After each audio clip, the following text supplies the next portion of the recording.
Hi, welcome to Film Stash. My name is Douglas Campbell, and today we're talking about The Crow.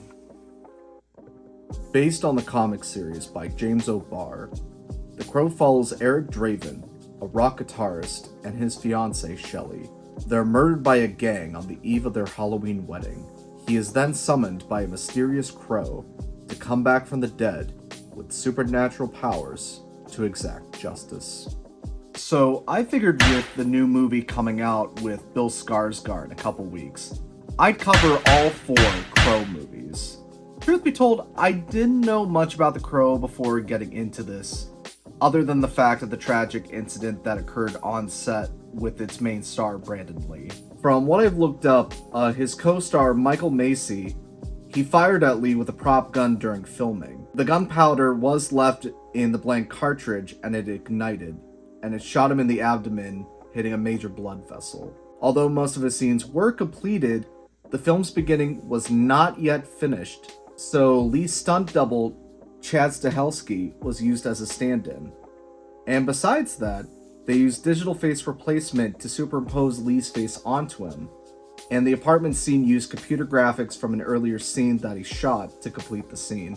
It truly is crazy the legacy that haunts over this film.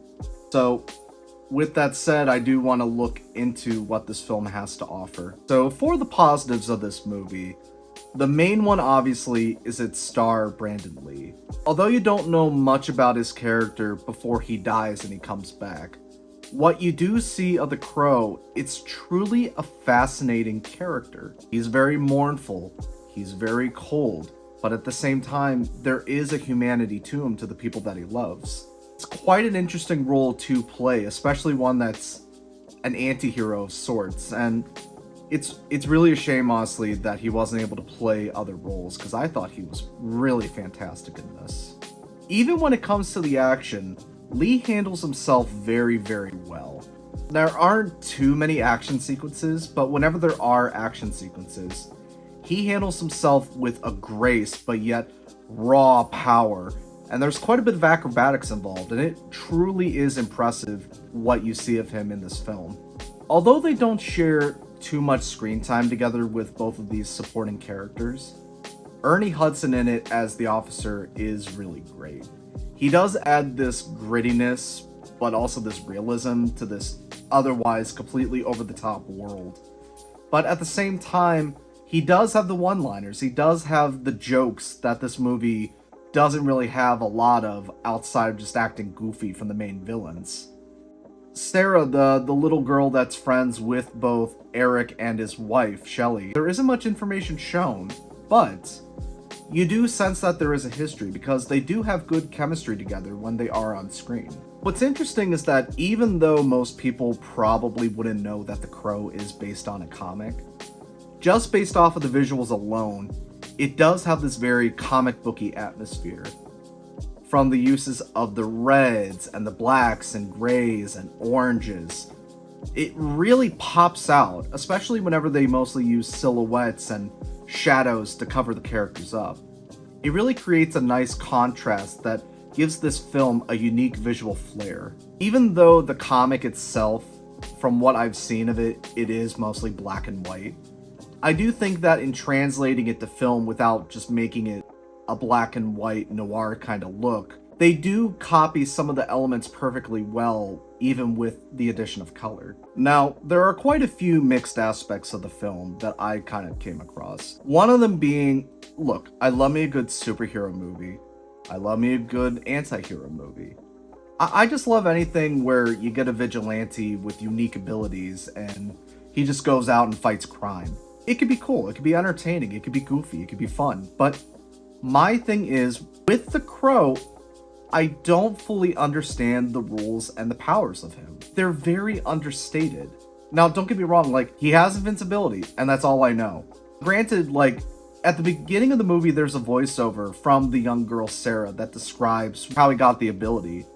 If that voiceover weren't there, I would have been kind of lost as to how he got this. And it isn't until much later in the movie that one of the women working for the main gang, she somehow knows that his little crow sidekick, the one that gave the abilities, Eric basically, like, it's not until later that it's revealed that somehow the powers are connected with that particular crow. And if something were to happen to the crow, then game over. He becomes a mortal man again. I'm for stakes like that. Like that could be some interesting stakes, especially considering this crow's flying around with him all the time fighting crime. But the fact of the matter is, it literally just felt like they pulled that right out of their ass in trying to come up with a final fight. Hark. Do you know what that means? It's time for intermission. Did you say hark? Yeah. Why? I don't know.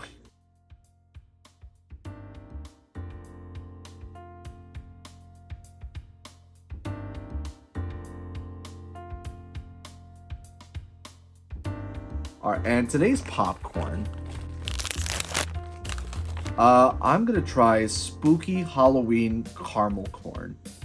Now, the reason I chose this, truth be told, it's because it was going to be used for Wolverine, but then there was some camera issues. But to try to connect it to this week, it's Halloween themed because that's when Eric and Shelley were going to be married before they got murdered. Anyway, let's try that.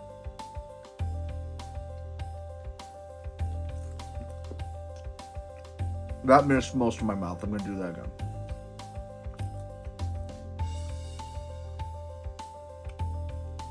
Alright, so very chewy. Very, very chewy. It's not bad. It has a marshmallowy taste to it.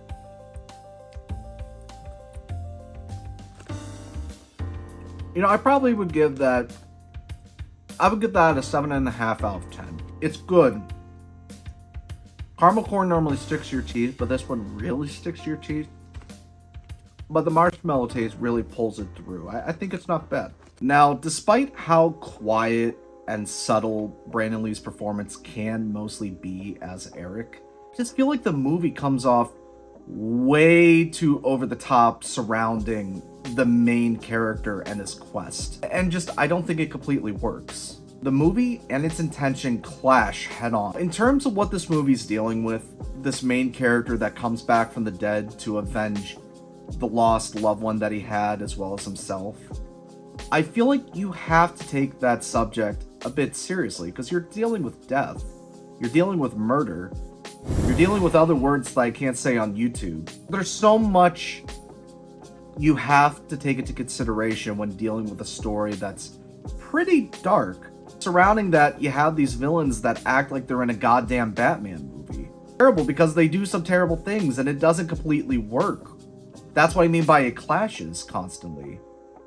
In a Batman movie, you could get away with something like that because Batman lends itself to being comical.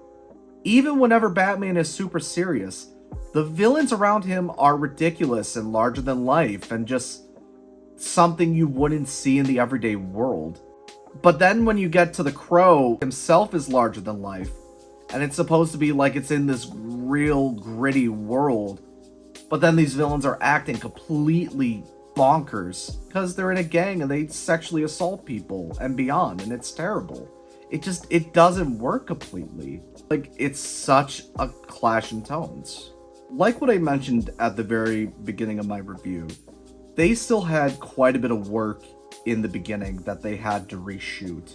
That, unfortunately, I know it's not the fault of the filmmakers, but with what they had to work with, I feel like the film, there's just a lot missing from the beginning. I like Eric. I like what I see with the relationship formed between him and his fiancée, and even this girl that's kind of part of their unofficial family. Definitely like seeing the dynamic through the flashbacks, but the problem is a lot of it has no dialogue. It doesn't completely work because I don't get to see what these people were actually like. I just see sort of the spark notes, and it just doesn't feel like it's as compelling as what it could have been. Again, I know it's not their fault. That was probably the best that the filmmakers had to work with surrounding Brandon Lee's death. In terms of starting the movie after they died and not really revisiting the characters and what they were like before the deaths, fortunately, really hurts the final product.